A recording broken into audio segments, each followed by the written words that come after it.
Question number 12 में करा देता हूँ, देखो पूरा ही करा देता हूँ। क्वेश्चन नंबर 12 में बोला है ट्राइंगल है, ठीक है, एक ट्राइंगल उसने दिया है क्वेश्चन वाले ने एबीसी। बताओ ए के वर्टेक्स क्या दिए उसने? 0,0 ए के 0,0। अच्छा यहाँ ए यहाँ बनाया उसने, कोई बात नहीं, ए यहाँ बना देते हैं हम लोग, बी इधर है और सी उसने यहाँ बना के दिया। ए के वर्टेक्स है हमारे पास 0,0, वर्टेक्स ए के कोऑर्डिनेट, ठीक है। बी के कितने हैं? 3,1 and the last one is 1,3, ठीक है। अब वो कह रहा है कि पहले नंबर पे बोल रहा है find the equation of median. बताओ कौन सी मीडियन फाइंड करवाना चाहता है? वो मीडियन एडी की इक्वेशन पूछना चाहता है हमसे। तो सबसे पहले मीडियन ड्रॉ करेंगे, ठीक है। ट्रायंगल में मीडियन क्या होती है हमें पता है, वर्टेक्स से सामने वाली साइड पर ड्रॉ करने वाली ऐसी लाइन जो सामने वाली साइड को क्या करे, बाइसेक्ट कर दे, दो इक्वल पार्ट में बांट दे। तो ये आपका मीडियन एडी हो जाएगा, इसको डी नाम दे देंगे। अब ये अगर बाइसेक्ट कर रहा है एडी इसको बीसी को, तो डी जो है मिड पॉइंट हो जाएगा किसका? बीसी, सामने वाली साइड बीसी का ना मिड पॉइंट हो जाएगा। तो मिड पॉइंट के कोऑर्डिनेट कैसे निकालेंगे? डी के 3 + 1/2। वेरी गुड, 3 + 1/2 एंड 1 + 3/2, सही है क्या? 1 + 3/2। तो डी के कोऑर्डिनेट फाइनली कितना आ रहा है हमारे पास? 2,2 आ रहा है क्या? है ना, ऊपर 4/2 दोनों। तो आपके पास एडी जो है मीडियन, उसकी इक्वेशन लिखने के लिए एक पॉइंट यहाँ पे, एक पॉइंट यहाँ पे, तो दो पॉइंट को ज्वाइन करने वाली लाइन की इक्वेशन कैसे लिखेंगे हम? y माइनस का y1 बराबर y2 minus y1 upon x2 minus x1 into x minus x1, सही है क्या? है ना, ये आपका x1 y1, ये x2 y2। मैं अगेन फिर से रिपीट कर रहा हूँ, आप किसी को भी x1 y1 किसी को भी x2 y2 अज्यूम कर लो। अब यहाँ पे y minus 2 equal to slope into x minus 2 भी लिखेंगे तो भी सेम आंसर आएगा, कोई फर्क नहीं पड़ेगा उससे। तो ये हमने लिख लिया। अब हम जानते हैं ये तो 1 बन गया, है ना। अरे 2/2 लिखा हुआ है, 2 माइनस 0 का मतलब 2, ये कितना जाएगा? y इक्वल टू x, सही है क्या? और y इक्वल टू x दिखना भी चाहिए, समझने वाला समझ जाएगा कि ये ओरिजिन है। ओरिजिन से कोई लाइन पास होती है तो वो y इक्वल टू kx की फॉर्म में होती है। किसकी फॉर्म में? y इक्वल टू kx, जहाँ पे k क्या है? कोई भी कांस्टेंट है जो x का कोएफिशिएंट कहलाएगा। आया समझ में? आज के दिन k की वैल्यू कितनी है यहाँ पे? 1 है। आया समझ में? इसको y इक्वल टू mx भी कहेंगे तो ज्यादा अच्छा है, ठीक है, क्योंकि इंटरसेप्ट नहीं बनाती ये वाली लाइन जो ओरिजिन से पास होती है ना। अब देखो ओरिजिन से पास होने वाली लाइन कभी इंटरसेप्ट नहीं बनाएगी, ना x इंटरसेप्ट बनाएगी ना y इंटरसेप्ट बनाएगी। इंटरसेप्ट कब बनते हैं? जब लाइन या तो ऐसे जाए, दिख रहा है आपको, ये इंटरसेप्ट ये इंटरसेप्ट, ऐसे जाए ये इंटरसेप्ट ये इंटरसेप्ट, आ रहा समझ में? जो लाइन ओरिजिन से पास होती है ना वो कभी भी इंटरसेप्ट नहीं बनाती है, इसलिए इसमें c 0 हो जाएगा। c कितना हो जाएगा? 0 हो जाएगा। आ रही बात समझ में? दूसरी बात ये कि जब भी मैं किसी भी कर्व की बात कर रहा हूँ, कोई भी कर्व उठा लो दुनिया का, कर्व समझते हो, कोई भी फंक्शन कोई भी इक्वेशन उठा लो, अगर उसमें प्लस कांस्टेंट नहीं है, प्लस कांस्टेंट नहीं है, चाहे वो स्ट्रेट लाइन हो, चाहे सर्कल हो, चाहे इलिप्स हो, पैराबोला, हाइपरबोला, कोई भी हो, अगर उसमें कांस्टेंट नहीं है ना तो डेफिनेटली वो ओरिजिन से पास होने वाला कर्व है। आ रही बात समझ में? जैसे इसमें प्लस सी नहीं है ना, प्लस सी कांस्टेंट नहीं है ना, इसका मतलब कि ओरिजिन से पास होने वाला कर्व है। आप करा के देख लो, पास करा लो उसको ओरिजिन से। 0 और 0 रखो, क्या सेटिस्फाई करेगा? x की वैल्यू 0, y की वैल्यू 0 रखो ना, तो 0 इक्वल टू 0 आ रहा है कि नहीं आ रहा है? सेटिस्फाई कर रहा है, ठीक है। ये बात अब पहली बार सिखा दी ना, अब आने वाले कर्व में मैं 2-3 बार और बोलूंगा तो याद हो जाएगा। अच्छा, फिर कई बार क्या होता है ना, कर्व को देख करके जैसे सर्कल की इक्वेशन दे रखी है तो हमें उसको ऑब्जर्व करना पड़ेगा कि अच्छा ये जो सर्कल में बनाने जा रहा हूँ क्या ये ओरिजिन से टच करता हुआ बनेगा, ऐसा बनेगा, या हवा में ऐसा बनेगा, ऐसा बनेगा, हमें नहीं पता रहेगा। तो सर्कल में आपको बहुत कंफ्यूजन होगा, तो आपको ध्यान आ जाना चाहिए, तुरंत क्लिक करेगा, अच्छा कांस्टेंट नहीं दिया है सर्कल में, इसका मतलब ये ओरिजिन से पास होने वाला टच करता हुआ सर्कल बनेगा। आ रहा समझ में? ठीक है, ये सब धीरे धीरे आ जाएंगी चीजें रूटीन में, ठीक है ना। इसलिए इस क्वेश्चन को मैं समझा रहा था कि आप सारी चीजें समझ लो। तो मीडियन एडी की इक्वेशन बना दी हमने। सेकंड नंबर पे क्या पूछा उसने? बोलो। मीडियन बीई पूछा है, मीडियन बीई की इक्वेशन पूछ रहा है। अब ये तो बहुत आसान है, अगर एडी समझ गए तो बीई भी आ जाएगा समझ में। सबसे पहले मीडियन बीई बना लो, ये बी मीडियन है अपनी, ठीक है, इसको ई नाम दे दिया। बताओ ई के कोऑर्डिनेट कैसे निकालोगे? मिड पॉइंट फार्मूला से, इन दोनों में मिड पॉइंट फार्मूला लगा दो। बताओ 0 + 1/2, 1/2 into direct, and 0 + 3/2 that is 3/2। दो पॉइंट मिल गया हमारे पास बी और ई को लेकर के, तो इसकी इक्वेशन लिखेंगे हम लोग y माइनस का y1। बताओ y1 किसको लूं? 3, इसको या इसको? 1 को 1, इसको 1 को लेंगे ना, इसको ले लो, कोई फर्क नहीं पड़ता। y minus y1 equal to y2 minus y1 upon x2 minus x1 into x minus 3 x1 that is 3। अब इसकी स्लोप लिखा दो, ये आपका कौन है? x1 y1, तो आप लिखोगे पहले y2 minus y1 upon x2 minus x1 that is 3/2 minus 1 divided by कितना 1/2 माइनस 3। सही है क्या? तो सॉल्व कर लोगे आगे। कैलकुलेशन करना है क्रॉस मल्टीप्लाई करके proper y = mx + c, otherwise ax + by + c की फॉर्म में आप आंसर देंगे तो वो स्ट्रेट लाइन का इक्वेशन बन जाएगा, मतलब b का इक्वेशन बन जाएगा। नंबर 3 पे क्या पूछा उसने? Median CF। तो मीडियन CF बनाएंगे हम लोग पहले। CF मीडियन CF बनाना है, ये लिया आपकी मीडियन CF। आरी बात समझ में? थोड़ा सा गलत बन गई, यहाँ पे इंटरसेक्ट करके भी निकलनी चाहिए। दिख रही है आपको? ये कौन है? ये कौन है? सेंट्रोइड। बहुत अच्छे, क्योंकि मीडियन का इंटरसेक्टिंग पॉइंट कौन होता है? सेंट्रोइड होता है। बहुत बढ़िया। तो ये सेंट्रोइड बन गया। फिर उसने सेंट्रोइड नहीं पूछा, पूछता तो हम वो भी बता देते। हमें ये CF दिख रहा है। दिख रहा है क्या CF? बताओ F के कोऑर्डिनेट दिखा दो मेरे को जल्दी से। 1/2 बेटा F के कोऑर्डिनेट 3/2 1/2। सही है क्या? Mid point formula. पहले x होता है फिर y होता है। तो इसकी इक्वेशन रहेगी y माइनस का CF की इक्वेशन लिख रहे हैं ना, y माइनस का y1 बोले तो 3 ले लो इक्वल टू y2 बोले तो 1/2 y2 minus y1 upon x2 minus x1। सही है क्या? ठीक है। इनटू x माइनस x1 कितना है यहाँ पे? 1। अरे ये x1 y1 है ना, तो y1 यहाँ ले लिया 3 और x1 इधर ले लिया। सही है? इसको सॉल्व करेंगे आंसर आ जाएगा। क्लियर है? Okay. And the last one is intersecting point of intersecting point of AD and BE। अब ये समझ लो, पहली बार समझा रहा हूँ, आखिरी बार समझा रहा हूँ। पहली बार और आखिरी बार, क्योंकि ये आप पढ़ के आए हो क्लास 10 के अंदर कि दो स्ट्रेट लाइन है आपके पास। AD कौन है? मीडियन है, स्ट्रेट लाइन है, y = x। और BE कौन है? ये भी एक स्ट्रेट लाइन है। ठीक है ना? तो दो स्ट्रेट लाइन को जब आप आपस में सॉल्व करते हो तो उनका इंटरसेक्टिंग पॉइंट निकलता है। दो लाइन को आपस में सॉल्व करोगे। पहले मैं BE को थोड़ा अच्छे से लिख दूं क्या? ये सॉल्व करने पे कितना आ रहा है? 3 - 2/2 1 - 6/2। सही है क्या? क्या आ रहा है? 3 माइनस का 2/2 अपॉन 1 माइनस का 6/2। 2 से 2 गया तो ये 1 बाय माइनस का 5 आ रहा है। आ रहा है क्या? तो ये माइनस का 1/5 देगा, 5 का क्रॉस मल्टीप्लाई करो, that is 5/5 - 5 equal to minus का x प्लस का 3। करेक्ट है? इसको अच्छे से लिखेंगे, x प्लस का 5/5 x प्लस का 5/5 इज इक्वल टू 8। सही है? इसको 2 बोल दो, ये जो आएगा इसको 3 कह देना, और ये स्टार्टिंग में जो निकला था इसको 1 कह देंगे। आया समझ में? ठीक है? ये इधर कवर हो रहा है? हाँ हो रहा है। हाँ, थोड़ा सा ध्यान रखना है इसका। ठीक है? बता देना अगर नहीं हो रहा।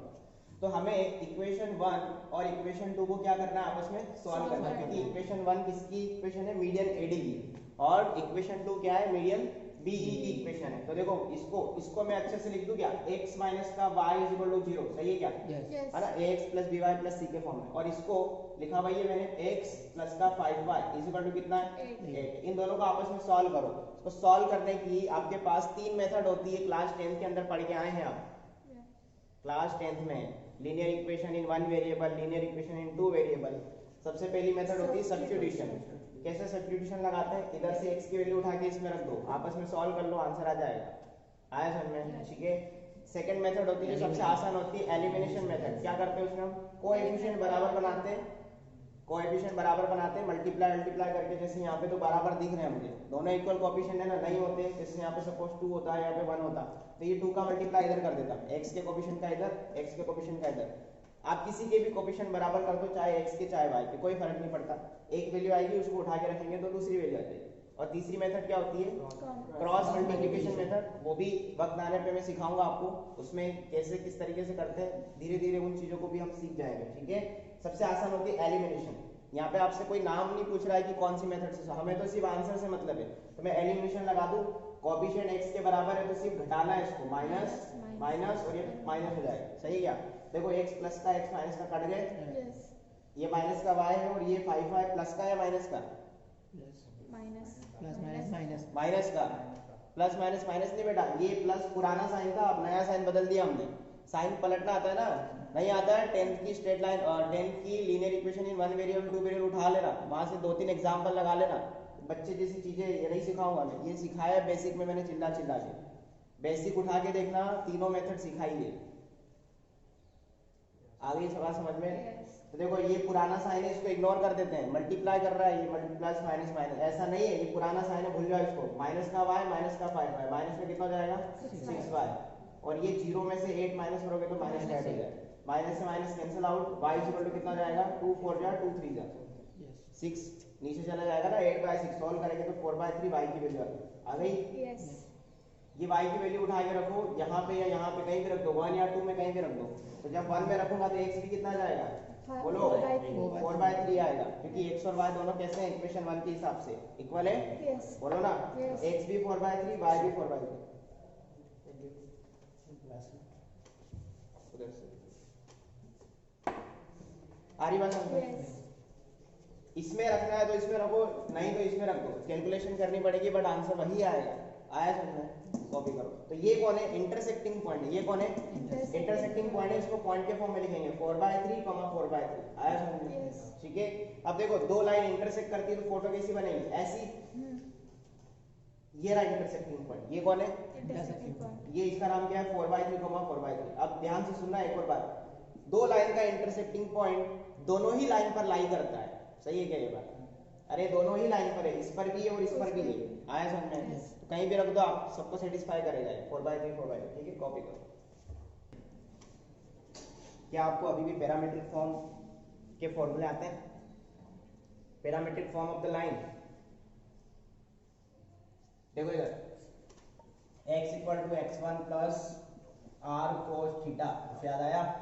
And y = y1 plus r sin theta. मैंने कहा था प्लस और माइनस डिपेंड करेगा साइन कन्वेंशन पर। आप कैसे, आप पॉइंट कैसे निकालना चाहते हो, तो साइन कन्वेंशन भी मैंने बताया था कि अगर किसी पॉइंट से आप ऊपर जा रहे हो तो पॉजिटिव, इधर ऊपर जा रहे हो तो पॉजिटिव, नीचे जा रहे हो तो नेगेटिव। याद आया कुछ? ठीक है, क्वेश्चन करें आज के दिन इस पे, बोलो। वेरी गुड, आ जाओ। क्वेश्चन नंबर हम लोग करने वाले हैं शीट में, क्वेश्चन में 27 करने बाद क्वेश्चन पढ़ेंगे मेरे साथ साथ और देखेंगे, पहले समझ लें, पहले बाद में कॉपी करेंगे।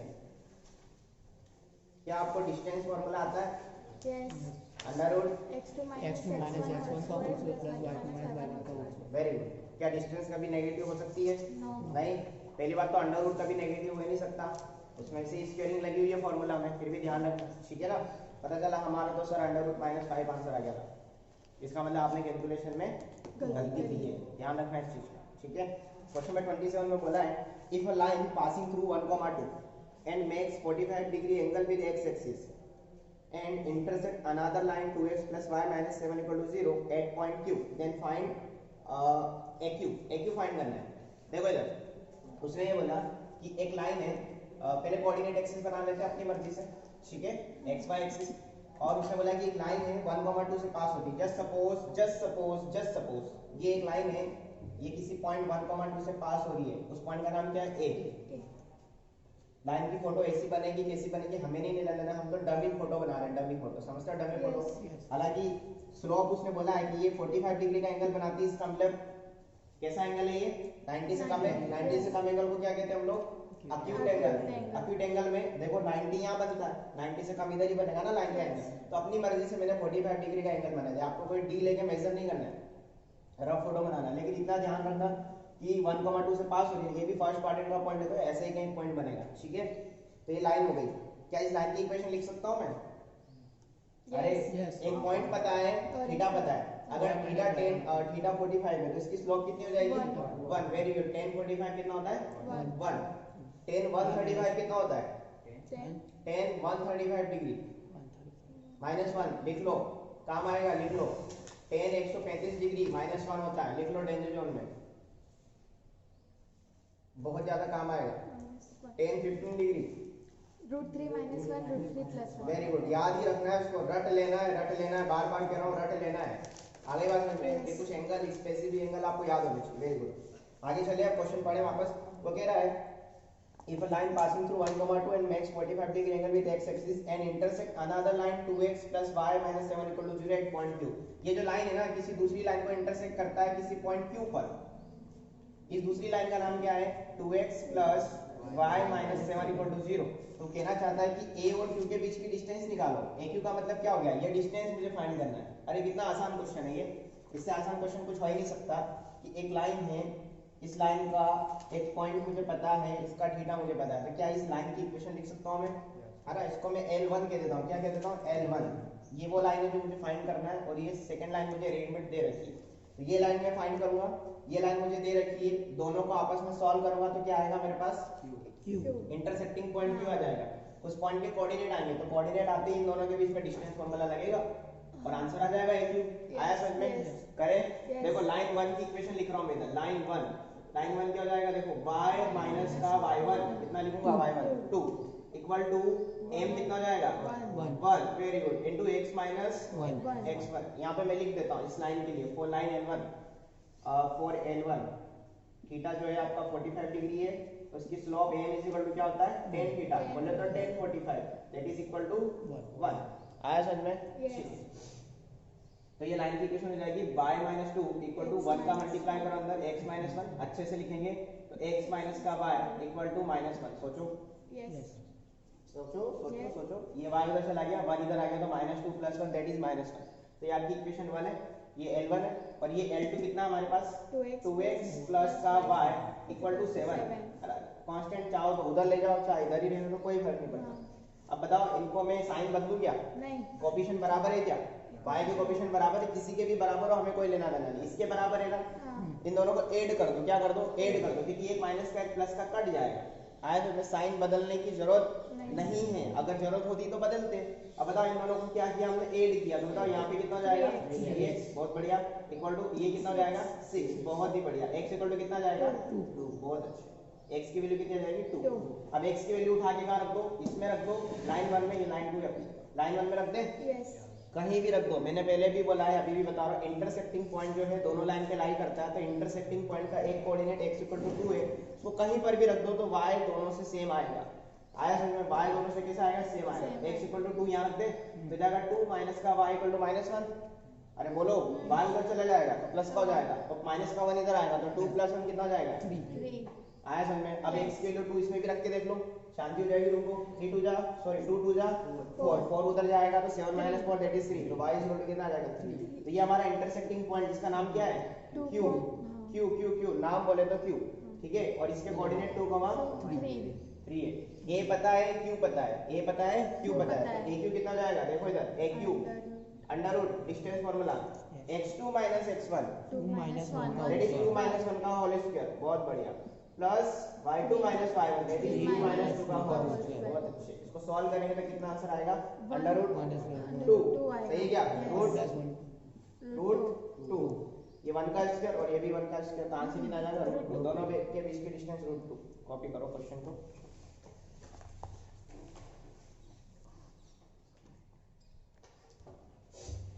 देखो इस क्वेश्चन में मैं एक बात सीखा हूँ, अभी यहाँ पे मैंने फॉर्मूला तो आपको पैरामीट्रिक कोऑर्डिनेट का लिखा था, लेकिन अभी तक यूज हुआ नहीं। यूज कब होता है, ध्यान से सुनना।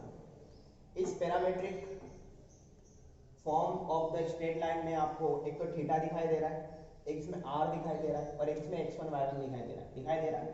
ये तीनों चीजें आपको, मतलब x1 y1 एक पॉइंट है, r क्या है, दोनों में कोई एक डिस्टेंस है, पॉइंट की पॉइंट से डिस्टेंस हो सकती है, और थीटा क्या है, कोई एक एंगल है। ये तीनों पैरामीटर आपको दिए रहेंगे क्वेश्चन में, ये तीनों पैरामीटर आपको क्वेश्चन वाला दे रखेगा, और आपको x और y फाइंड आउट करना है, x और y फाइंड आउट करना है। तो देखो अगर मैं इसी क्वेश्चन में ये अप्लाई कर रहा हूँ, पहले तो इस क्वेश्चन को मैं थोड़ा सा चेंज करूंगा कि आपके पास एक लाइन है जो 1,2 से पास हो रही है कि नहीं, और ये angle 45 degree with x axis बना रही है, तो आपके पास थीटा रखा है क्या, हाँ, आपके पास x1 y1 भी रखा है, x1 y1 आपके पास रखा हुआ, आपको चाहिए डिस्टेंस। तो ये क्वेश्चन वाला इस क्वेश्चन को कन्वर्ट करके देगा कि किसी a पॉइंट से q पॉइंट की जो डिस्टेंस है ना वो √2 वो दे रखेगा, क्वेश्चन वाला दे रखेगा आपको, √2 डिस्टेंस जो है वो आपको दे रखेगा। तो बोला q के कोऑर्डिनेट बताओ, वो इतना पूछ सकता है। अभी उल्टा था हमारे पास, q के कोऑर्डिनेट हालांकि हमने निकाले, हमें लाइन की इक्वेशन दे रखी थी इसलिए निकल गए, अगर वो लाइन की इक्वेशन नहीं देगा तो √2 डिस्टेंस दे देगा, वो इतना तो हिंट देना पड़ेगा ना उसको, तो √2 उसने डिस्टेंस दे दिया, हमें दे दी, तो आपको q के कोऑर्डिनेट निकालने हैं। देखो 2,3 डायरेक्ट कैसे आते हैं इस फार्मूला से, ध्यान से सुनना।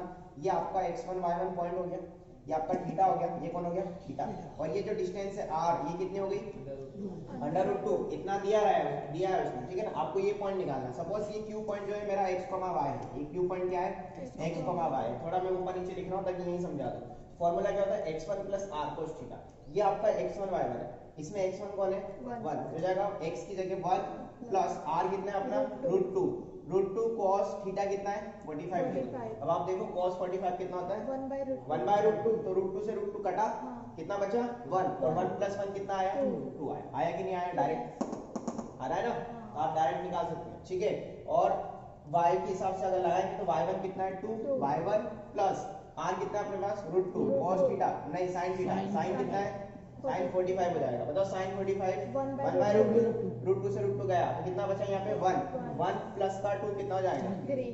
आया कि नहीं आया? डायरेक्ट आया। क्या हम इस पॉइंट के रिस्पेक्ट में ऊपर जा रहे थे या नीचे जा रहे थे? ऊपर। तो यहाँ पे प्लस के साइन थे ऑटोमेटिक। आया समझ में? नीचे जा रहे होते तो माइनस का साइन आया समझ में? तो ये इस फॉर्मूले का यूज है। अभी आएगा समझ में अगले क्वेश्चन में वापस आपको। ठीक है, चलिए अगला क्वेश्चन पढ़े तब तक 28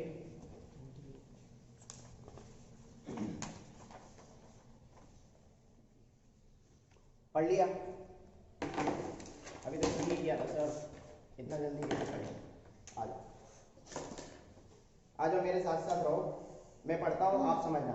28 में बोला है कि if a2,0 and b4,2 and line AB is rotated through the angle of 15 degree about A, then find B dash if the new line is AB dash। अब देखो फोटो समझोगे ना तो समझ में आएगा क्वेश्चन वाला कहना क्या चाह रहा है।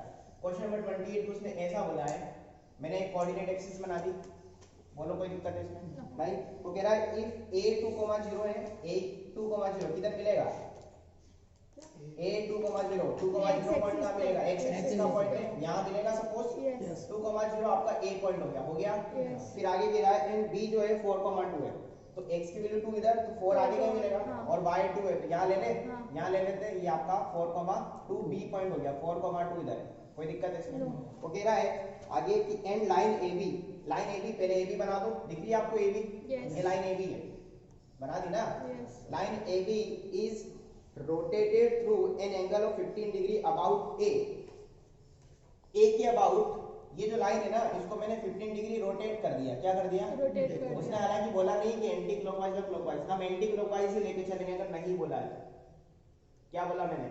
अगर नहीं कुछ बोला है तो हम एंटी क्लॉकवाइज यानी पॉजिटिव डायरेक्शन में ही लेके चलेंगे। ठीक है, तो ये आपकी जो AB लाइन है ना उसने उसको 15 डिग्री रोटेट कर दिया। तो रोटेट कर दूं मैं, सपोज जैसे मैंने इसको रोटेट किया तो आपकी जो नई लाइन है वो ये वाली लाइन है, ये आपकी नई लाइन है, नहीं आया ये आपकी नई लाइन है। A के अबाउट रोटेट किया, क्या बोला उसने? A के अबाउट रोटेट किया, तो A के अबाउट हमने रोटेट कर दिया। तो ये जो लाइन है ये कुछ AB डैश कुछ बोला है उसने, पढ़ेंगे वापस से क्वेश्चन को। तो कह रहा है कि line AB is rotated to an angle of 15 degree about A, then find B dash if new line is AB dash। तो आपकी जो नई लाइन है ना उसका नाम क्या है? AB dash, यानी B dash को इसका कोई पॉइंट रहा होगा, नहीं आया समझ में? B dash इसका कोई पॉइंट रहा होगा ना, तभी तो उस लाइन का नाम AB dash हो गया। आया समझ में? अच्छा बताओ ये कितने डिग्री हमने इसको रोटेट किया? 15 डिग्री हमने इसको रोटेट किया। कोई दिक्कत? हमने A के अबाउट रोटेट किया है तो 15 डिग्री ये मत ले लेना गलती से भी, एक्स एक्सिस के अबाउट रोटेशन नहीं बोला है उसने।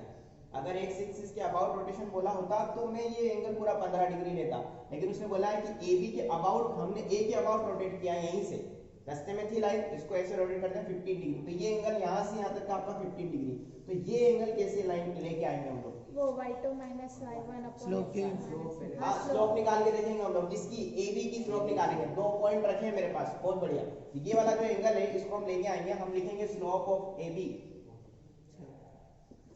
कितना हो जाएगा slope of AB? y2 minus y1 that is 2 minus 0 upon 4 minus 2। बहुत बढ़िया। तो ये 2 minus 0 अपॉन 4 minus 2 कितना आ रहा है? 1 आ रहा है।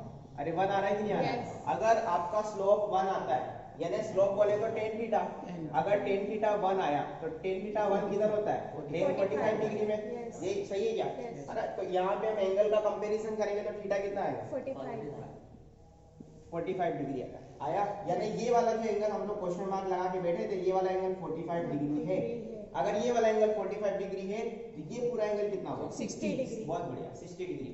क्या जरूरत पड़ रही है हमें 60 डिग्री की? क्यों? क्योंकि हमें इस लाइन की इक्वेशन लिखना है ना, तो एक्स एक्सिस से एंगल चाहिए और पॉइंट चाहिए। तो पॉइंट तो मेरे पास है, ए के अबाउट रोटेट किया था तो ए से तो पास अभी भी हो रही है ना नई वाली लाइन, तो पॉइंट मेरे पास है, थीटा मेरे पास 60 डिग्री आ गया। मैं इसको 60 डिग्री ऊपर बना देता हूँ, ये वाला एंगल आपका पूरा 60 डिग्री हो जाएगा।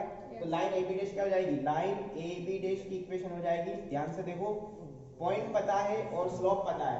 स्लोप कितनी है इसकी? इसकी स्लोप लिख देता हूँ, m of AB dash, slope of AB dash कितना जाएगा? 10 60 और tan 60 कितना होता है √3 वेरी गुड √3 तो AB डैश की स्लोप कितनी मेरे पास √3 √3 पॉइंट पता है स्लोप पता है तो पॉइंट स्लोप फॉर्म लगा दें Yes. y माइनस का y1 that is 0 equal to m बोले तो √3 इनटू x माइनस का x1 सही है क्या Yes. तो देखो ये क्या हो जाएगा y is equal to √3x minus का 2√3 चाहो तो अच्छे से लिख दो इसको हो जाएगा और करके √3x माइनस का y इक्वल टू 2√3 सही है क्या Yes. अकॉर्डिंग टू ऑप्शन आप इनको घुमा फिरा सकते हो मैं बार बार एक ही बात कहता हूँ क्योंकि ऑप्शंस अगर नहीं दिए तो आप ये फॉर्म में लिखो ये फॉर्म में लिखो आंसर सही बोर्ड एग्जाम में लिख रहे हैं तो दोनों फॉर्म लिख दो कोई दिक्कत नहीं है ठीक है कॉपी किया जाए इसको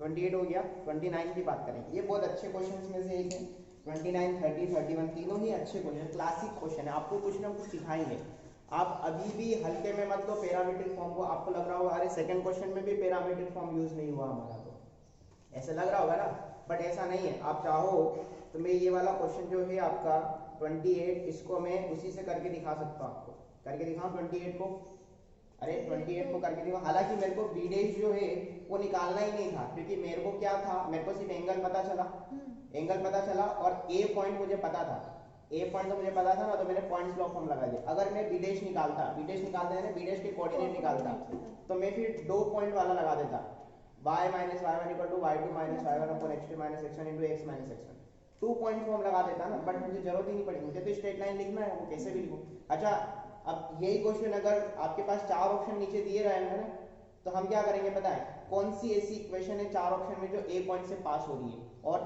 60 डिग्री का एंगल बना रही है तो हम ऐसे भी करेंगे पहले बच्चा वैसे ही करता है मैं भी ऐसे करता हूँ अगर ऑप्शन दिए रहते ना हमें तो टिक करने से मतलब है सॉल्व कैसे किया कोई लेना देना तो मैं पहले ऑप्शन देख लेता हूँ तो कई बार क्या होता है ऑप्शन एलिमिनेशन ये वर्ड है ऑप्शन एलिमिनेशन कंपटीशन एग्जाम में ये बहुत काम आता है कि आपके पास 4 ऑप्शन है उसमें से 3 गलत है ये तो हमें पता है ना तो 3 में से कम 2 गलत तो आपको डेफिनेटली पता चल ही जाते हैं जैसे आप ऑप्शन देखते हो तो 2 ऑप्शन तो आपको पता चल ही जाते हैं कि अच्छा ये 2 स्ट्रेट लाइन ऐसी है जो पॉइंट ए से पास नहीं हो रही है और 60 डिग्री का एंगल नहीं बना रही तो उन दोनों को बाहर कर दो बचे हुए 2 में आप काम करो आया समझ में Yes. अभी आएंगे सब चीजें धीरे धीरे अभी थ्योरेटिकल पार्ट चल रहा है जब हम क्वेश्चंस की प्रैक्टिस करेंगे ना बल्क में तो तुम्हें सब चीजें समझ में आ जाएगी कि कैसे डील करते हैं क्वेश्चन के साथ ठीक है फिलहाल क्वेश्चन में 29 पे कंसंट्रेट करते हैं 29 में बोला है इसने कि if two end point of a diagonal of a sphere are 1, 2 and 5, 8 then find rest of the 2 points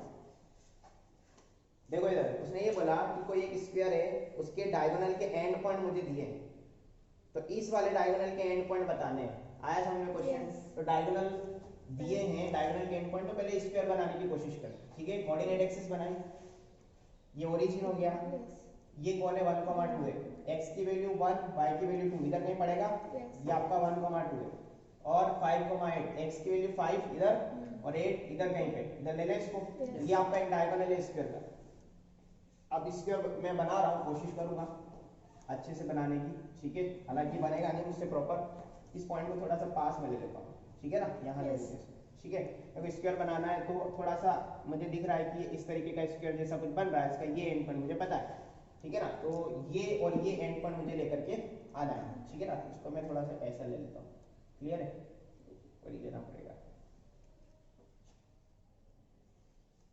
just suppose मैं कह रहा हूँ जस्ट सपोज है ना हम प्रॉपर डायग्राम नहीं बना पाएंगे आपको सपोज ही करना पड़ेगा सपोज ये आपका स्क्वायर है ठीक है थोड़ा इंक्लाइन दिख रहा होगा आपको बट ये सपोज स्क्वायर ही है क्या है ये स्क्वायर ही है ठीक है आपको ये 2 एंड पॉइंट दे रखे हैं इसका नाम क्या है 1, 2 इसको ए बोल देते हैं ये आपका बी हो गया ये आपका सी हो गया और ये डी हो जाएगा मतलब सी के कोऑर्डिनेट कितने हैं 5, 8 और आपको ये वाले डायगोनल के एंड पॉइंट हमें बताने हैं क्लियर है अच्छा स्क्वायर को लेकर के सारी बातें आपको अभी भी याद है स्फीयर में चारों साइडें इक्वल होती है डायगोनल डायगोनल का मिड पॉइंट मतलब इंटरसेक्टिंग पॉइंट 90 डिग्री ना डायगोनल जो होते हैं मिड पॉइंट से होते हैं ना डायगोनल के मिड पॉइंट कोइंसाइड होते हैं याद आया चारों क्वाड्रिलेटरल में मिड पॉइंट कोइंसाइड होते हैं जो 4 क्वाड्रिलेटरल हमने पढ़े बढ़िया और हमें ये भी पता है कि डायगोनल जो होते हैं 90 डिग्री पे क्या करते हैं इंटरसेक्ट करते हैं यानी अगर मेरे पास AC की स्लोप है तो मैं BD की स्लोप निकाल सकता हूँ कि नहीं निकाल सकता आया समझ में ठीक है दूसरी बात ये कि डायगोनल के मिड पॉइंट कोइंसाइड है, यानी AC का मिड पॉइंट बराबर BD का मिड पॉइंट आया समझ में। अगर ये मिड पॉइंट है तो बताओ ये जो डायगोनल की लेंथ है और ये जो डायगोनल की लेंथ है बराबर है। अगर ये मिड पॉइंट है तो ये लेंथ बराबर ये लेंथ, तो ये लेंथ बराबर ये लेंथ भी होगा, यानी कि चारों जो छोटे छोटे टुकड़े दिखाई दे रहे हैं इक्वल लेंथ के होंगे। आया समझ में? तो क्या मैं इसकी लेंथ निकाल सकता हूँ AC की लेंथ? यस। कैसे निकालेंगे हम लोग? डिस्टेंस फार्मूला से। उसका हाफ करेंगे तो ये मिल जाएगा, यस। ये मिल जाएगा, ये मिल जाएगा, ये मिल जाएगा। नहीं आया समझ? आया समझ में? ठीक है। अब इसके एंगल की बात करें, देखो मैं प्योरली इसमें क्या अप्लाई करूंगा, मैं इसमें आपको पैरामीट्रिक फॉर्म अप्लाई करना सिखाऊंगा। ठीक है। जब भी पैरामीट्रिक फॉर्म अप्लाई करते हैं तो कितने पैरामीटर चाहिए होते हैं? 3 पैरामीटर। थीटा दे दो हमको डिस्टेंस दे दो और हमें एक पॉइंट दे दो कि किस पॉइंट के रेस्पेक्ट में ऊपर या नीचे जाना है। नहीं आया समझ? यस। फिर से रिपीट कर रहा हूँ, एक तो थीटा दे दो हमको, बोले तो एंगल, ठीक है। दूसरा हमें डिस्टेंस दे दो कि कितनी डिस्टेंस हम ऊपर और नीचे खिसकेंगे। आया समझ में? और लास्ट वन इज पॉइंट, कि किस पॉइंट के रेस्पेक्ट में ऊपर या नीचे जा रहे हैं। ठीक है। तो सुनना, बहुत ही ध्यान से सुनना, आपको BD के हिसाब से काम करना है ना, आपको BOD निकालना है। सबसे पहले तो मिड पॉइंट निकालो। मिड पॉइंट क्या जाएगा इसका? 5 + 1 / 3 दैट इज 3 मतलब 5 + 1/2 दैट इज 3। ठीक है ना, थोड़ा सा मैं ज्यादा आगे जाके बोल रहा हूँ। 8 + 2 10 10/2 5 11। तो 3,5 is our point, this point, इसको P बोल देते हैं। क्या बोल देते हैं? P पॉइंट बोल देते हैं। क्लियर है? अब इन दोनों के बीच की डिस्टेंस भी निकालो। AC के बीच की डिस्टेंस कितना जाएगा? √5 - 1 दैट इज 4, 4 का स्क्वायर 16, सही है ना। और 8 - 2 दैट इज 6, 6 का स्क्वायर 36, कितना हो जाएगा ये? 25। 16 + 36, सोचो आराम से, 52 हो रहा है क्या? √52 हो रहा है ना, √52। क्लियर है क्या? एक बार पॉइंट देखें कि अंडर रूट से बाहर नहीं निकल रहा है। 1,2 5, कोई बात नहीं, √52 है, सही है क्या? है ना, ये आपका 52, ये पूरी लेंथ है। तो बताओ ये वाली लेंथ कितनी हो जाएगी? √52/2, और ये वाली √52/2, ये वाली √52/2, और ये भी √52/2 हो जाएगा। कोई दिक्कत है इसमें? नहीं, ये P पॉइंट है, ठीक है ना, P, दिस इज P, थोड़ा छोटा दिखा है। अब देखो मैं बात कर रहा हूँ अगेन पैरामीट्रिक फॉर्म की, तो मुझे एक पॉइंट के रेस्पेक्ट में ऊपर और नीचे जाना है। नहीं आया समझ? हम लोग एक पॉइंट के रेस्पेक्ट में ऊपर या नीचे जाकर के ये वाला पॉइंट और ये वाला पॉइंट निकाल सकते हैं ना। तो देखो वो पॉइंट कौन है? वो पॉइंट ये है। इस पॉइंट के रेस्पेक्ट में मैं इतनी डिस्टेंस ऊपर जाऊंगा और इतनी ही डिस्टेंस नीचे जाऊंगा। नहीं आया समझ? ये आपका कौन है? x1 y1। नहीं आया समझ? आया समझ? ये आपका x1 y1। यहाँ पे लिख दूं मैं, this P point 3,5 is our x1 y1, x1, y1। Values को आप पहले स्पेसिफाइड कर दो ना, ताकि आपको फॉर्मूला लगाते वक्त पता चला हमको x1 ही ढूंढते रह गए, गलती से ये लिख दिया, ये लिख दिया, ऐसा नहीं। ठीक है। बताओ डिस्टेंस कितनी चलेंगे हम लोग? R बोलते हैं उसको, √52/2। √52 बाहर आ रहा होगा तो निकाल लेंगे बाद में, ठीक है ना। आई थिंक 2√13 होता है ये, ठीक है ना, 2√13 चेक करो, बोलो अंदर जाएगा ना। 4 13 4 जा कितना होता है? आता है क्या 13 की टेबल? देखो इधर 2 से 2 कट रहा है क्या? तो √13 जो है हमारी डिस्टेंस है। कौन सी डिस्टेंस है? ये वाली, छोटी वाली। अरे √52 का आधा क्या रहा ना, ये छोटी डिस्टेंस है, यानी R फिक्स हो गया, पॉइंट x1 y1 फिक्स हो गया। अब हमें चाहिए सिर्फ थीटा। क्या चाहिए?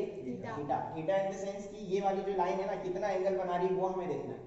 ये ध्यान रखना, बहुत कंफ्यूजन होता है बच्चे को। ये जो BD वाली जो लाइन है ना, इसी पे हम काम करेंगे। इस पे BD वाली लाइन है, इस पॉइंट के रेस्पेक्ट में ऊपर और नीचे जाना है, इट इंप्लाइज हम BD पे काम करेंगे। तो जो थीटा होता है ना पैरामीट्रिक फॉर्म में, याद करो थीटा हमने x एक्सिस से लिया था, याद आया? x एक्सिस का एंगल लिया था थीटा हमने। तो यहाँ पे एंगल थीटा रहेगा x एक्सिस का, ना कि इन दोनों के बीच का। बच्चे कंफ्यूज करते हैं कि सर ये वाला एंगल 90 है, 45 ले लो थीटा, 45 ले लो, आधा कर दो इसका। ऐसा नहीं करना है, हवा में नहीं करना है। डायगोनल के एंगल से ऊपर नहीं जाना है, आपको x एक्सिस से एंगल से ऊपर जाना है। आया समझ में? तो आपको अल्टीमेटली ये वाला, इस लाइन को आगे भी तो बढ़ाओगे ना आप, ये वाला एंगल निकालना है। तो ये एंगल कैसे निकालेंगे? अब ध्यान से सुनना। क्या आप AC की स्लोप निकाल सकते हैं? AC की slope, m of AC, slope of AC कितना हो जाएगा? 8 - 2 कितना हो जाएगा? 8 - 2 6 अपॉन 5 - 1 दैट इज 4। तो कितना आ रहा है ये? 2 3 जा 2 2 जा। कोई दिक्कत है इसमें? अगर AC की स्लोप इतना है तो बताओ आप BD की स्लोप बता सकते हैं मुझे? BD की स्लोप, BD कितनी हो जाएगी? -2/3। बहुत बढ़िया, -2/3। कैसे? वो परपेंडिकुलर क्योंकि AC और BD 90 डिग्री पे इंटरसेक्ट करते हैं, वो तो हमें पता है, और दो लाइनें जब 90 डिग्री पे इंटरसेक्ट करती है तो दोनों की स्लोप का मल्टीप्लिकेशन -1 होता है। एक की स्लोप पता है तो दूसरे की स्लोप में निकाल सकता हूँ, रेसिप्रोकेट करो और साइन बदल दो। याद आया? ठीक है, तो वही किया हमने। अब देखो BD की जो स्लोप है ना, ये BD है आपका, ये स्लोप माइनस कितना आया, माइनस का 2/3, और हम BD के एंगल में इंटरेस्टेड रखते हैं, मतलब इंटरेस्ट हमारा BD के एंगल में है ना, हम लोगों को BD का ही एंगल निकालना है। आया समझ में? अब देखो एंगल पे कैसे लेके जाते हैं। क्या BD की स्लोप इतनी है मेरे पास, क्या मेरे पास tan थीटा माइनस का 2/3 है? सोचो, अरे स्लोप का मतलब tan थीटा। आया समझ में? अब देखो tan थीटा में आपको बनाना है राइट एंगल ट्रायंगल। क्या बनाना है? राइट एंगल ट्रायंगल, है ना। इस माइनस साइन को थोड़ी देर के लिए इग्नोर कर दो, थोड़ी देर के लिए, थोड़ी सी देर के लिए, सेकंड्स के लिए। बताओ tan का मतलब क्या होता है? Perpendicular upon base. याद है आपको वो रेशियो लिखना आता है? हाँ। सिखाया होगा शायद मैंने, या कहीं सिखा होगा। तो ये कितना है? 2 ये कितना है? 3 ठीक है, तो क्या आप हाइपोटेन्यूज निकाल सकते हैं? कैसे निकालेंगे? 2 स्क्वायर पाइथागोरस, है ना। बताओ 2 का स्क्वायर प्लस 3 का स्क्वायर बराबर इसका स्क्वायर, तो अंडर रूट लगा दे पहले से। यस अरे बोलो, ये कितना? 4 ये कितना? 9 कितना आ जाएगा? 25 पता नहीं क्यों 25। अरे 4 + 9 कितना होता है? 13 होता है ना। 9 + 4 13 होता है, तो ये √13 हो जाएगा। ठीक है, इतना गलत मत हो, ठीक है ना। ये 4 और ये 9, है ना। हर बार वो 3 4 5 लगता है, 3 4 5 में 25 बनता है ना, तब 5 निकलता है। ये 4 + 9 13 बना। अब ध्यान से सुनना, आपको इस पॉइंट के रिस्पेक्ट में ऊपर और नीचे जाना है। आया समझ में? आर आपके पास रेडी है, x1 y1 रेडी है, आपको सिर्फ cos थीटा और sin थीटा लेके आना है, क्योंकि फॉर्मूला क्या होता है? x = x1 + r cos theta और y1 + r sin थीटा। अगर tan थीटा आपके पास है तो क्या आप tan थीटा से sin थीटा cos थीटा निकाल सकते हैं? Yes. और ऐसे भी हमने ट्रिग्नोमेट्री में कहीं सीखा है कि एक एंगल दे दो आप हमें, एक रेशियो दे दो, बाकी के 5 रेशियो हम निकाल सकते हैं। उसमें से हमारे काम की सिर्फ 2 है, sin थीटा और cos थीटा। तो ट्रायंगल की हेल्प से निकालेंगे हम। अब देखो बताओ cos थीटा कितना आएगा यहाँ से? cos थीटा मतलब बेस अपॉन हाइपोटेन्यूज, कितना जाएगा? 3/√13। बहुत बढ़िया। और यहाँ से sin थीटा कितना जाएगा? 2/√13। बहुत बढ़िया, 2/√13। ये रेशियो लिख देता हूँ मैं, PBP/HHP, ठीक है ना। यस क्लियर है? ओके। अब सुनना, तो इस माइनस का क्या हुआ? सर हमें तो माइनस में इंटरेस्टेड है, ये माइनस गया कहाँ? होल्ड पे रखा था, वापस आएगा ये। कैसे आएगा? ध्यान से सुनना, tan theta negative, tan theta negative. अब चलते हैं AHTC रूल में। कहाँ चलते हैं? AHTC rule. आ जाओ इधर, देखो इधर, ये आपका first quadrant all positive, yes ये आपका सेकंड क्वाड्रेंट साइन साइन और कॉसेक पॉजिटिव, ये आपका थर्ड क्वाड्रेंट tan और cot positive, and the last one is fourth quadrant आपका cos और उसका उल्टा sec पॉजिटिव। क्लियर है? आपका tan थीटा कहाँ होता है? एक tan थीटा यहाँ होता है और एक यहाँ होता है। सोचो, ऑल पॉजिटिव में सारे ट्रिग्नोमेट्रिक रेशियो आते हैं, और T इधर आता है ना, तो ये tan थीटा थर्ड क्वाड्रेंट में आता है। तो ये फर्स्ट और थर्ड क्वाड्रेंट में आपका tan थीटा होता है कि नहीं होता है? इन दोनों में अगर tan थीटा की कोई वैल्यू लिखी तो पॉजिटिव लिखी रहेगी। आया समझ में? लेकिन यहाँ पे tan थीटा आपका निगेटिव है, इसका मतलब वो इसमें रहा होगा, नहीं आया समझ? सेकंड क्वाड्रेंट में कहाँ रहा होगा? सेकंड क्वाड्रेंट में। अगर tan थीटा सेकंड क्वाड्रेंट में रहा, tan थीटा कहाँ रहा? सेकंड क्वाड्रेंट में। tan थीटा सेकंड क्वाड्रेंट में अगर रहा तो सेकंड क्वाड्रेंट में कौन पॉजिटिव? साइन पॉजिटिव, और cos तो नेगेटिव। नहीं आया समझ में? तो cos पे माइनस का साइन लगा दो, साइन पे प्लस ही रहने दो। ये माइनस की वजह से ये इफेक्ट हुआ, इसको कोई इफेक्ट नहीं आया। नहीं आया समझ में? आया क्या समझ में? देखो हम सेकंड क्वाड्रेंट में ही क्यों रुक गए पता है? क्योंकि साइन अपना सेकंड में होता है। हम चाहे तो फोर्थ क्वाड्रेंट में भी बात कर सकते हैं। tan थीटा यहाँ भी नेगेटिव होता है, लेकिन यहाँ फोर्थ क्वाड्रेंट में कौन आएगा? cos आएगा। फिर नहीं आया समझ में? ठीक है ना। तो AHTC से अगर हम जाएंगे tan theta negative second quadrant में। और दूसरी बात, अभी भी आपके मन में जो डाउट चल रहा है कि सर फोर्थ क्वाड्रेंट में tan थीटा अगर ले लिया तो सर फिर तो cos पॉजिटिव हो जाएगा और साइन पे माइनस का साइन लग जाएगा। नहीं आया समझ में? तो आप कुछ याद करो, आपको कुछ लिखाया गया था स्लोप को लेकर। नहीं नहीं नहीं नहीं नहीं नहीं नहीं, tan थीटा क्या होता है? स्लोप। tan थीटा क्या होता है? स्लोप। अपनी कॉपी के स्टार्टिंग पेज को निकालो, अभी निकालो तुरंत। स्ट्रेट लाइन जहां से तुमने शुरू किया था, स्ट्रेट लाइन तुमने जहां शुरू किया था वो निकालो। स्लोप वाला, इंक्लिनेशन और स्लोप वाला टॉपिक निकालो। इंक्लिनेशन और स्लोप वाला टॉपिक निकाला क्या? m = tan थीटा के बाजू में आपने थीटा बिलोंग्स टू 0 से π/2, 0 से पाई सॉरी लिखा है क्या कहीं पे? नहीं मिल रहा है? लिखा होगा, देखो अपने कॉपी का स्टार्टिंग पेज निकालो बेटा। स्ट्रेट लाइन की बात कर रहा हूँ, पॉइंट में घूम रहा है तो स्ट्रेट लाइन में है, स्ट्रेट लाइन में। स्ट्रेट लाइन की डेफिनेशन जहां से शुरू हुई थी,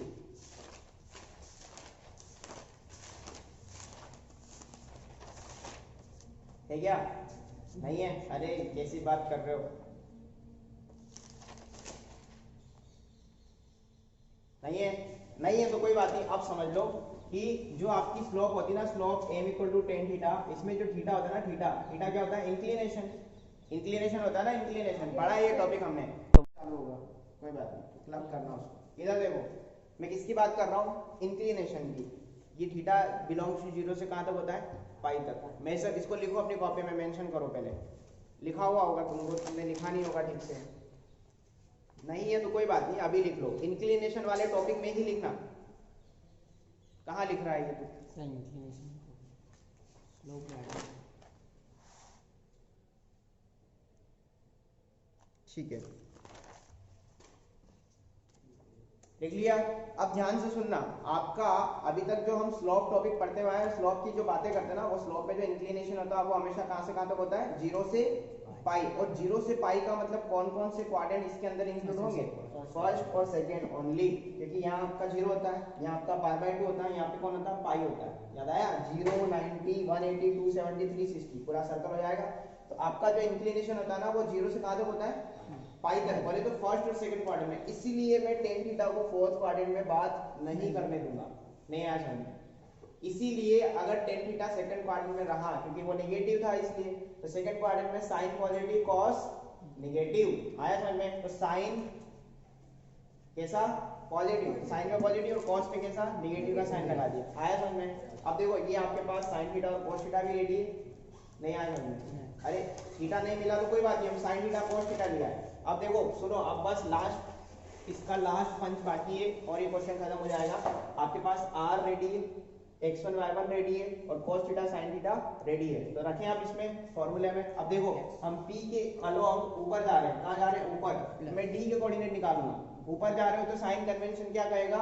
पॉजिटिव जाना है, तो d इक्वल टू, d के कोऑर्डिनेट हो जाएंगे x1, x बराबर हो जाएगा x1 plus r cos theta और y इक्वल टू कितना जाएगा? y1 plus r sin theta. बताओ x1 कितना रखेंगे? x1 कितना है? 3 प्लस r कितना है? √13 और cos थीटा कितना है मेरे पास? माइनस का 3/√13। सही है क्या? इनटू में माइनस का 3/√13, ये कटेगा 13 से 13, x बराबर कितना जाएगा? 0, क्योंकि 3 - 3 दिख रहा है मुझे। दिख रहा है कि नहीं दिख रहा है? सिमिलरली y जो जाएगा मेरा y1 plus r sin theta हो जाएगा। बोलो, तो y इक्वल टू y1 कहाँ पर है? 5। सही है क्या? 5 और r कितना है मेरे पास? √13। sin थीटा कितना है मेरे पास? इनटू में 2/√13, √13 से √13 अगेन कटा, तो y कितना आ जाएगा मेरे पास? 7। तो आपका d पॉइंट क्या आ जाएगा? d पॉइंट आ जाएगा आपका, बोलो कितना? 0,7। और 0,7 एक y एक्सिस का पॉइंट है। किसका पॉइंट है? इसका मतलब ये जो डायग्राम हमने डमी डायग्राम बनाया था, देखा जाए तो ये यहाँ बनेगा। कहाँ बनेगा? ये वाली जो लाइन है ना, ऐसे कहीं जाएगी, इस तरीके से हमारा सर्कल, सॉरी स्क्वायर बनेगा। आया समझ में? क्लियरली डी पॉइंट जो यहाँ लाई कर रहा है, बट हमने डमी शुरू किया था, हमें तो आंसर से मतलब है। डी का कोऑर्डिनेट ये आ जाएगा। आया समझ में? ठीक है। अब ऐसे आप ई का, सॉरी बी का निकालेंगे। बी का कैसे निकालेंगे? अभी जगह नहीं है, पहले इतना कॉपी कर लो, पहले इतना कॉपी कर लो, पॉज करो। हालांकि मैंने डायग्राम मिटा दिया इसमें, बट आप लोगों को समझ में आ जाएगा ना कि ये आपका स्क्वायर था, सपोज यहाँ पे ए, यहाँ पे बी था, ए बी सी और डी था। ए के कोऑर्डिनेट जो भी थे हमें नहीं लेना देना, हमें तो इस पॉइंट के कोऑर्डिनेट से लेना देना था। ये पॉइंट क्या था हमारा? 3,5 था। Very good. अच्छा डी निकल गया हमारे पास। अब मुझे बी निकालना है, बी के कोऑर्डिनेट निकालना है। तो सपोज फॉर्मूले वही लगेंगे, ठीक है? x इक्वल टू क्या जाएगा? x1 प्लस या माइनस? माइनस, क्योंकि साइन कन्वेंशन कहता है कि किसी पॉइंट के रिस्पेक्ट में नीचे उतरते हो तो माइनस साइन लग जाता है। तो x1 माइनस का r cos थीटा, x के साथ cos थीटा होता है, ठीक है ना? और y equal to y1 minus का r sin थीटा। क्लियर है? अब देखो x निकालते हैं। x इक्वल टू x1 कितना है मेरे पास? 3 माइनस r कितना है मेरे पास? √13, वो लिखा हुआ है वहां पे। और cos थीटा कितना है मेरे पास? ये रहा, माइनस का 3/√13। क्लियर है? देखो माइनस माइनस तो प्लस हो जाएगा, ये कट जाएगा, तो कितना दिख रहा है? 3 + 3। सही है ना? तो x इज इक्वल टू कितना आया 6 आया, आसान है ना। And the last one y क्या हो जाएगा 5 माइनस का root 13 sin theta, sin theta बोले तो 2 बाय रूट 13 से 13 गया तो 5 माइनस 2 कितना हो जाएगा 3 हो जाएगा। तो इसके b के कोऑर्डिनेट क्या जाएंगे 6,3। गलती से भी 3,6 ना लिख देना, मैं बार बार समझाता हूँ बच्चे को कि x की वैल्यू पहले लिखते हैं कोऑर्डिनेट में, y बाद में लिखते हैं। जल्दी जल्दी में जैसे ही 3 निकलता है ना बच्चा 3,6 लिख के भाग जाता है, गलत है। 6,3 लिखो ना, पहले x लिखते हैं, शांति से करो, आराम से काम करो। 6,3 तो आपका फाइनल आंसर क्या हो जाएगा जो बचे हुए कोऑर्डिनेट है, देखो d तो वो रहा और b ये रहा, इधर लिख दूं क्या, तो आपके रेस्ट ऑफ द कोऑर्डिनेट क्या जाएंगे d 0,7 x एक्सिस का नहीं y एक्सिस का पॉइंट था और b कितना आ जाएगा 6,3। ये आपका फाइनल आंसर, इसको लास्ट में से बॉक्स कर देना, ठीक है, कॉपी करो।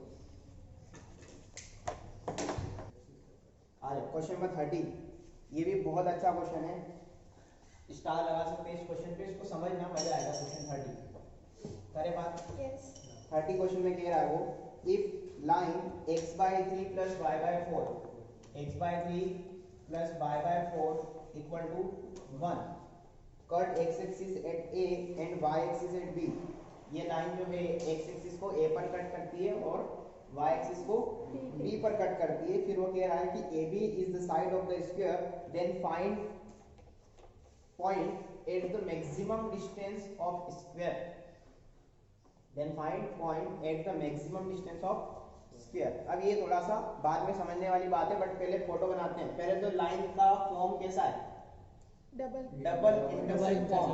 मैंने हमेशा आपको सिखाया है कि डबल इंटरसेप्ट फॉर्म जब भी लिखा हुआ रहेगा लाइन की फोटो ऐसी बना के देखो पहले, और ऐसी बनेगी। देखो कैसे बनेगी, ये कौन है आपका x एक्सिस का पॉइंट है ना, और x एक्सिस का पॉइंट ही x इंटरसेप्ट की लेंथ बताता है, याद आया कुछ? मैंने आपको लिखाया था कि x इंटरसेप्ट अगर फाइंड करना है तो पुट y इक्वल टू 0। अरे ये x एक्सिस का पॉइंट है ना, इसमें y 0 होता है, तो पुट y बराबर 0। तो इसमें y बराबर 0 पुट करें तो x कितना आएगा 3, बोलो 3। तो x बराबर 3, x इक्वल टू अगर 3 आया तो क्या ये वाला पॉइंट मिल गया मेरे पास? Yes. अब फोटो को थोड़ा जूम कर देता हूँ, कर दूँ जूम थोड़ा फोटो को, मैं ये फोटो को पहले जूम कर दिया। तो ये वाला पॉइंट जो है ये 3,0 है और इस पॉइंट का नाम है a। बोला है उसने कि cut the line x axis at a and y axis at b। तो ये आपका ab एक लाइन बन गया, ठीक है, और ये कट लगा दी मैंने। अच्छा b कैसे निकालोगे? 0, तो देखो इसके लिए ये तो आपका x की वैल्यू आ गई थी। अगर मैं यहाँ पे 0, समथिंग में जानता हूँ y एक्सिस का पॉइंट है, तो x की जगह 0 रखोगे तो y कितना आएगा 4 आएगा, तो ये 0,4 हो जाएगा। कोई दिक्कत है इसमें? ये लाइन की फोटो बन गई। आया समझ में? बताओ अगर x इंटरसेप्ट की लेंथ पूछता तो आंसर कितना आता? 3 लेंथ बोल रहा ना, और y इंटरसेप्ट की लेंथ 4। अगर मैं सिर्फ x इंटरसेप्ट बोलता तो भी 3 आता, यानी 3 प्लस का है ना, क्या फर्क पड़ता है? और अगर y इंटरसेप्ट बोलता तो 4 आता। एक ही बात, लेंथ पॉजिटिव है इसके लिए तो कोई दिक्कत ही नहीं है, नेगेटिव होता तो मोड लगा दे। अब उसने ये बोला कि AB is the side of square। AB क्या है? किसी स्क्वायर की साइड है, दिख रहा है आपको? AB एक स्क्वायर की साइड है। तो स्क्वायर कैसा कैसा बन सकता है? साइड है, डायगोनल नहीं है, साइड है। साइड है तो स्क्वायर या तो ऐसा बनेगा, मैं यहाँ समझा, या फिर ऐसा बनेगा, बोलो ना। अब वो कह रहा है, सुनना बहुत ध्यान से सुनना, इसमें एक कुछ बात इसके अंदर हिडन है, वो हिडन बात सुनना और फील करना।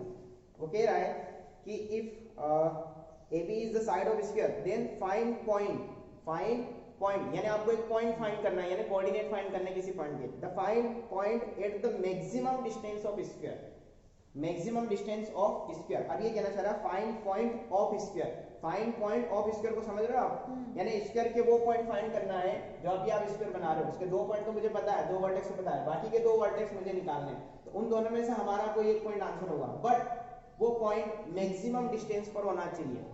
क्या होना चाहिए? मैक्सिमम। लेकिन कहां से मैक्सिमम डिस्टेंस, किस पॉइंट से, हमें क्या पता?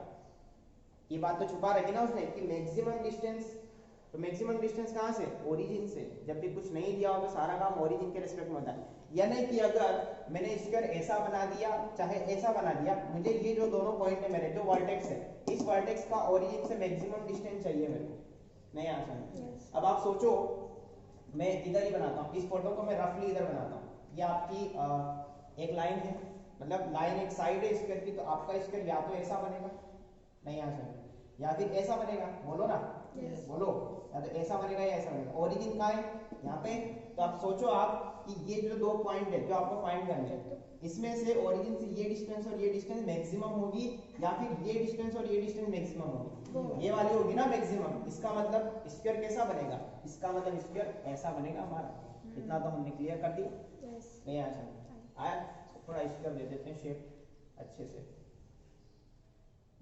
बोलो, Yes. हमारी बात समझ में? ये आपका स्क्वायर बन गया। यानी मैक्सिमम पॉइंट के जो डिस्टेंस है ओरिजिन से वो या तो ये वाला होगा या ये वाला होगा। अल्टीमेटली मेरे को क्या फाइंड करना है? इस स्क्वायर के दो वर्टेक्स पता है, दो वर्टेक्स को फाइंड करना है और मैक्सिमम डिस्टेंस का पॉइंट बताना है। ठीक है, अब देखो, क्या आप मुझे एक बात ये बता सकते हैं स्क्वायर के अंदर कि अगर ये स्क्वायर, इसको मैं नाम देता हूँ ए बी, इसको कहाँ, यहाँ सी दे देते हैं या डी दे देते हैं, ठीक है ना। सी के कोऑर्डिनेट में पी कोमा क्यू मान लेता हूँ, इसके में एच कोमा के मान लेता हूँ, कोई फर्क नहीं पड़ता, आपकी मर्जी, x3 y3 कुछ भी मान लो, ठीक है ना। क्या आप मुझे स्क्वायर के बारे में, ये स्क्वायर बना देता हूँ, इसके बारे में सारी जानकारी वापस से याद दिला सकते हो? ये आपका स्क्वायर है, ठीक है। सबसे पहले तो चारों साइडें बराबर, डायगोनल इक्वल, ये मिड पॉइंट हो गया, ये साइडें बराबर हो जाएंगी सारी, ये बराबर ये हो जाएगा, ये डायगोनल बराबर ये डायगोनल, ठीक है ना। डायगोनल के बीच का एंगल 90 डिग्री। लेकिन मुझे डायगोनल से अभी कोई लेना देना नहीं है। मुझे एक बात ये बताओ कि क्या ये और ये एडजेसेंट साइड ऑफ स्क्वायर है? Yes. Adjacent side of square, इन दोनों के बीच का एंगल 90 डिग्री, ये मुझे सुनना था। इन दोनों साइडों के बीच का स्क्वायर, बीच का एंगल 90 डिग्री, यानी कि ये एंगल 90 डिग्री मेरे पास और ये एंगल भी मेरे पास कितना है? 90 डिग्री। क्या इसके अंदर मैं ऐसा बोल सकता हूँ BC is parallel to AD? आमने सामने की साइडें पैरेलल होती है ना, पैरेलल। और अगर दो लाइन पैरेलल होती है ना, ये बात मैं लिखा दूंगा अब आपको, शायद लिखी होगी कहीं पे कि two lines are parallel then their slope are equal. Yes, yes. आया समझ में? और अगर दो लाइनें इंटरसेक्ट करती है तो स्लोप में क्या रिलेशन होता है? m1 into m2 बराबर -1। याद आया कुछ? Yes. तो हमें यहाँ पे क्लियरली दिख रहा है कि ये दोनों साइडें जो हैं, ये वाली साइड और ये वाली साइडों की स्लोप बराबर है। यानी अगर मैं ये वाला थीटा पता कर लूं तो मुझे ये वाला थीटा भी पता चल जाएगा। नहीं आया समझ में? मेरा मकसद क्या है? मुझे ये पॉइंट निकालना है इस पॉइंट के रेस्पेक्ट में। तो क्या चाहिए मेरे को? x1 y1 तो मेरे पास रखा हुआ है, मेरे को थीटा चाहिए और मेरे को क्या चाहिए यहाँ पे? बोलो, डिस्टेंस चाहिए ना, डिस्टेंस चाहिए। अब देखो डिस्टेंस कैसे लाओगे? क्या ये डिस्टेंस निकाल सकते हो आप? Yes. अगर ये डिस्टेंस निकालोगे तो ये सारी डिस्टेंस निकल आएगी। नहीं आया समझ? आया। तो पहले AB की डिस्टेंस निकालते हैं। चलो AB कितना हो जाएगा? बोलो, रूट ओवर पहले 3 - 0 का स्क्वायर 9 और 0 - 4 का स्क्वायर 16। अब बोल सकते हो आप रूट 25 दैट इज 5, ठीक है ना। तो ये डिस्टेंस आपके पास R5 आ गई। बोलो सही है क्या? Yes. तो ये भी डिस्टेंस आपके पास R5 आ जाएगी, सही है ना। अब ये फोटो पुराना वाला हटा दे यहाँ से, अरे बोलो ना। Yes. ठीक है, तो देखो इस पॉइंट से ये पॉइंट निकल आएगा और इस पॉइंट से हम ऊपर जाएंगे तो वो वाला पॉइंट निकल आएगा, ठीक है। इसका बस थीटा मिल जाए कहीं से, ये थीटा मिल गया तो ये थीटा भी मिल जाएगा, ये पॉइंट मिल गया, थीटा मिल गया और R है ही मेरे पास। अभी थीटा कहाँ से लाएंगे हम लोग? थीटा कैसे लेके आएंगे? सवाल समझ में आ रहा है? थीटा क्या, कहाँ से लेके आएंगे हम? थीटा कैसे लेके आएंगे? थीटा कैसे लेके आएंगे बताओ? हिंट भी दे रहा हूं मैं आपको, दिख रहा है मेरा मार्कर कहां घूम रहा है? 90 डिग्री। 9 तो 90 डिग्री, ये 90 डिग्री है ना, ये थोड़ी 90 डिग्री है। 90 माइनस थीटा नहीं बेटा, ऐसा है। देखो क्या AB is perpendicular on AD? तो AB की स्लोप निकालो ना आप, इसकी स्लोप निकालो तो इसकी स्लोप आ जाएगी, इसकी स्लोप आ गई तो थीटा आ गया। नहीं आ गया? बताओ AB की स्लोप कैसे निकालेंगे? देखो इधर ये AB तो मैंने डिस्टेंस निकाल रखी थी। m ऑफ AB बोलो 4 0 - 4 that is -4 upon 3 - 0 that is 3। AB की स्लोप है क्या मेरे पास? Yes. तो क्या मैं AD की स्लोप निकाल सकता हूँ? m of AD कितना हो जाएगा? बोलो 3/4। Very good. पलट दो, साइन बदल दो। याद आया कुछ? Yes. दोनों परपेंडिकुलर लाइन है ना, इसलिए पलट दिया, 3/4 कर दिया, साइन पलट दिया, माइनस का होता तो प्लस का, प्लस का होता तो माइनस का हो जाता। आया समझ में? Yes. अगर मेरे पास AD की स्लोप आ गई तो मेरे पास tan थीटा बराबर 3/4 आया। सोचो ना, Yes. tan theta equal to कितना?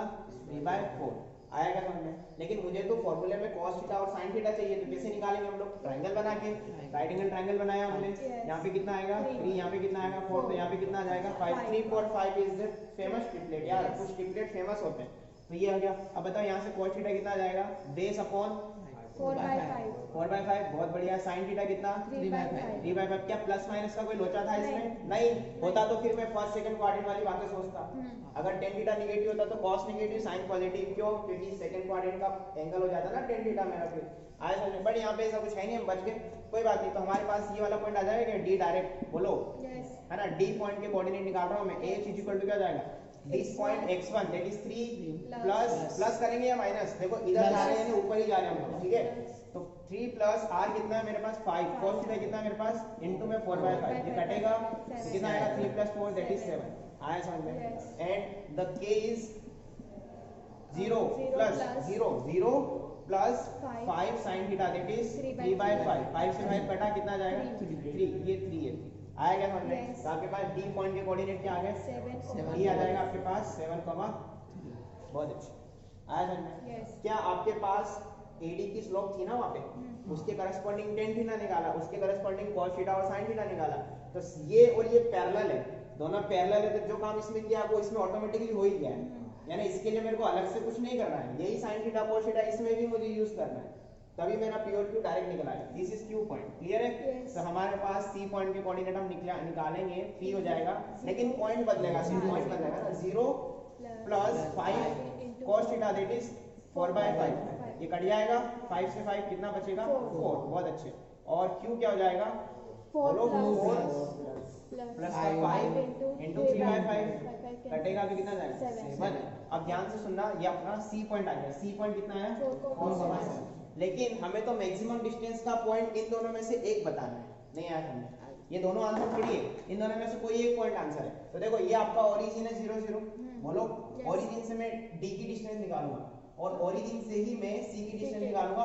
जो डिस्टेंस मैक्सिमम आएगी वो वाला पॉइंट हमारा आंसर होगा। आया समझ में? तो O से लेकर के D की डिस्टेंस ये O है आपका, बताओ O से D की डिस्टेंस। D पॉइंट वो रखा है हमारे 7 माइनस 0 का square that is 49 plus 3 minus 0 का स्क्वायर दैट इज 9, कितना हो जाएगा 58 रूट ओवर 58। सही है क्या? हमें इसकी वैल्यू नहीं पता, लेकिन हम जानते हैं रूट 58 कुछ ना कुछ तो होता होगा। OC निकालते हैं, OC तो C पॉइंट का ये रहा 4 माइनस 0 का स्क्वायर दैट इज 16 प्लस 49, कितना हो जाएगा ये 65। सही है क्या? 65 होगा। अब आंख का अंधा भी बता पाएगा कि ये बड़ा नंबर है कि छोटा नंबर है, चाहे अंडर रूट में तो क्या फर्क पड़ेगा, नहीं आ समझ आए ना? तो इन दोनों में से देखो C वाली डिस्टेंस मैक्सिमम आ रही है, तो हमारा पॉइंट क्या रहेगा? The point at maximum distance, 4,7 maximum distance यहाँ पे लिख देता हूँ, मैं क्लियर कर देता हूँ। फ्रॉम ओरिजिन, ये ध्यान रखना, इन्वर्टेड कॉमा में लिख रहा हूँ मैं, ताकि याद रहेगा क्वेश्चन रीड करने के बाद में। इज C पॉइंट, जिसका नाम क्या है 4,7,